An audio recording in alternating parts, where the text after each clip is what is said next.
Magandang araw mga kaibigan. Bigyan natin ng reaction, opinion ngayon itong post ni Teo Moreno 6 minutes ago.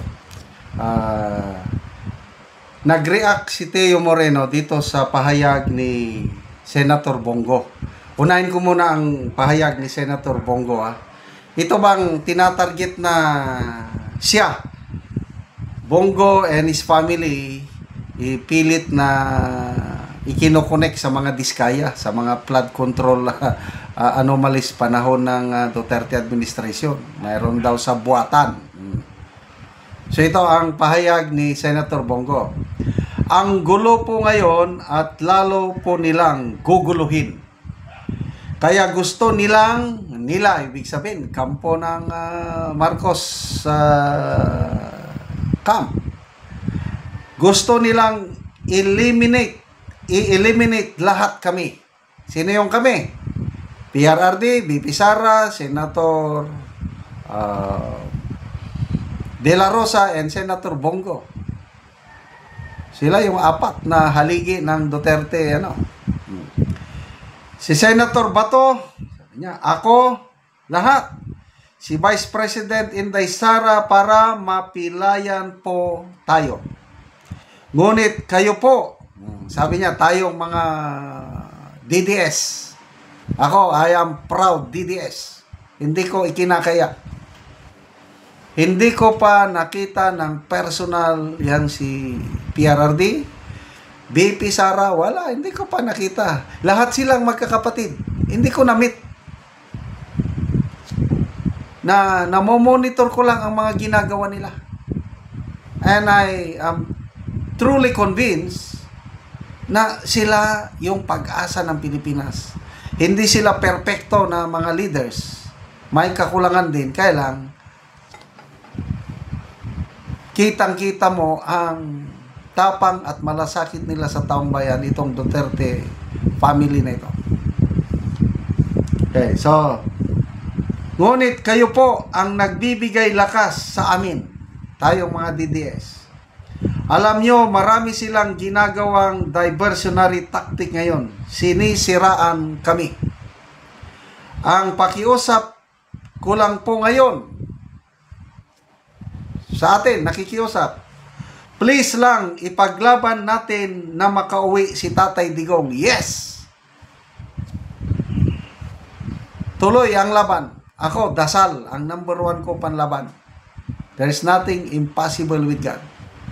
Dasal ko is makauwi ng buhay si Tatay Digong by 2028 bago uupo si BP Sara sa Malacanang. Yan ang aking dasal. Pangalawa, let's protect BP Inday Sara. Yan ang pahayag ni Senator Bongo. Ito naman ang response ni Teo Moreno. You're right. Tama kayo, Senator Bongo. What's happening now is a clear demolition job meant to weaken the Duterte political base. BP Sara earned 32 million votes and you garnered 27 million. Meanwhile, their supposed top contender for 2028 barely scraped through the midterm election. Sino ba yung top contender nila? Si Erwin Tulfo? Ay, wala. Yan na. Kung si Erwin Tulfo. Sino ang panlaban nila dito sa Marcos camp?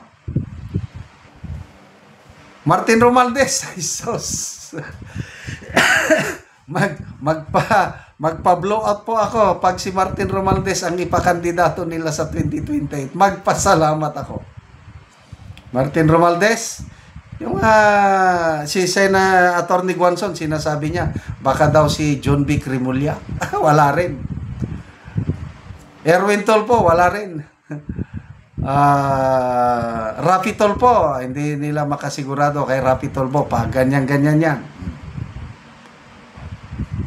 Wala silang anong kandidato except kay Vico Soto, kailang bata pa naman. Hindi pa siya qualified sa 2028. At saka wala ring yan. Sinong ilalaban kay BP Sara? Sa kabila naman, Dilawan, o yun, si Risa, sabi ni Congresswoman De Lima, yan ang ating manok, yan ang pag-asa natin sa 2028. Sige, ilaban niya si Risa Ontiveros. Okay lang, no problem. Mas malakas pa si ex-VP Leni. Yun. Siya lang ang nakikita kong may tsansa na makadikit sa boto ni VP Sara. Kailang tatalonin, wala. So let's protect. Now is the time for all Duterte allies to stand united and not be intimidated by the tactics of this abusive administration. You have the resources, the network, and the national offices. Use them. Mobilize your people. Don't wait for 2028. The battle has already begun. They're taking you down one by one. Ibig sabihin, itong mga senador, they have resources. So, ito na po. Labanan na po ito ng public opinion. Battle of narratives. Kailang, wala, talagang talunan sila. Tignan nyo, bagong lumabas na survey, nagkasunod. Publicos Asia, Pulse Asia, mga credible survey groups. Yung Okta Research, palaging sinisingit nila. Kailang wala nang naniniwala sa Okta. Laos na yung Okta. Nabaon na kasama ng COVID-19 virus. Okay. Itong pinaka-latest na Pulse Asia, si VP Sara lang ang nakakuha ng majority trust rating. 55% ang kanyang approval rating. Compare mo kay PBBM, 33%. Ang layo. Trust rating ni VP Sara, 56%. Si BBM, disapproval rating niya 44%. Hindi ko nakita kung ano yung trust rating niya. Kailang ang distrust o disapproval 44%. Malayo. Sa Publicos Asia, ganun din. Pinakamataas si VP Sara, 36% ang kanyang approval rating, 24% lang si PBBM. Trust rating ni VP Sara sa Publicos, 32%, si PBBM, 17%. Lalo na si Romualdez, ang kanyang approval rating sa Publicos, 7%. Ang trust rating niya, 5%. Yan ba ang ilalaban nyo kay VP Sara? Kaya bring it on. Sirain nyo ng sirain. Walang problema. Ang Pilipino hindi mangmang. Wais ng Pilipino ngayon, age of social media. The more na sirain nyo si VP Sara, mga alyado ng Duterte, lalong kumikinang sila. Lalong mamahalin ng taong bayan. Yan ang aking paningin. Salamat mga kaibigan sa inyong pagsubaybay sa ating channel. Nakakatulong kayo ng malaki sa tribong Talandig ng Bukidnon. Dahil ang sweldo natin sa channel na ito, pantulong po sa tribo. Namimigay tayo ng mga libreng yero at pako sa kanila para makapagpatayo itong tribo ng mas maayos na tahanan. Panoorin nyo ang video nito. Ang mga yero nga itabang sa mga tao kadtong nga daot ng ilang balay ug muna ni silang ante ang matagaan. Namigas katulgan kan taon ang kanay ko bakit da makanita ka ko lang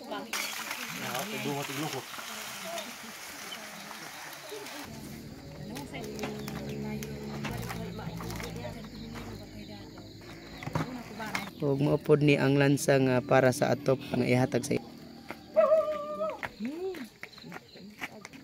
yan kay gid ayo atag. Oy bisan man hidin nan anin makuan. So duha ka pamilya ni ang nagkuha sa amo og yero.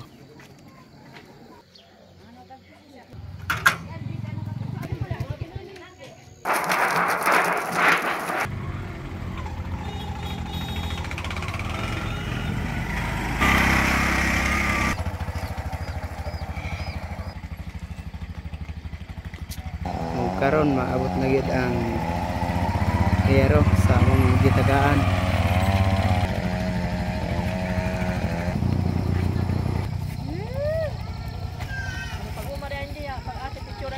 So duha ka pamilya ang nagkuha og yero.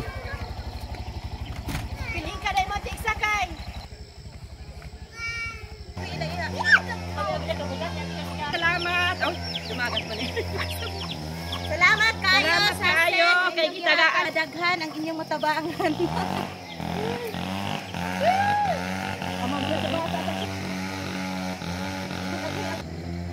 Hi guys! Ay, salamat kay gitabangan me. Ginuurang magbalos imuha. O karon mo na ni ang natagaan na Mugero ug mo na ni ang iyang gipa tindog nga bag-ong balay. Salamat kay sir sa pagtabang nimo.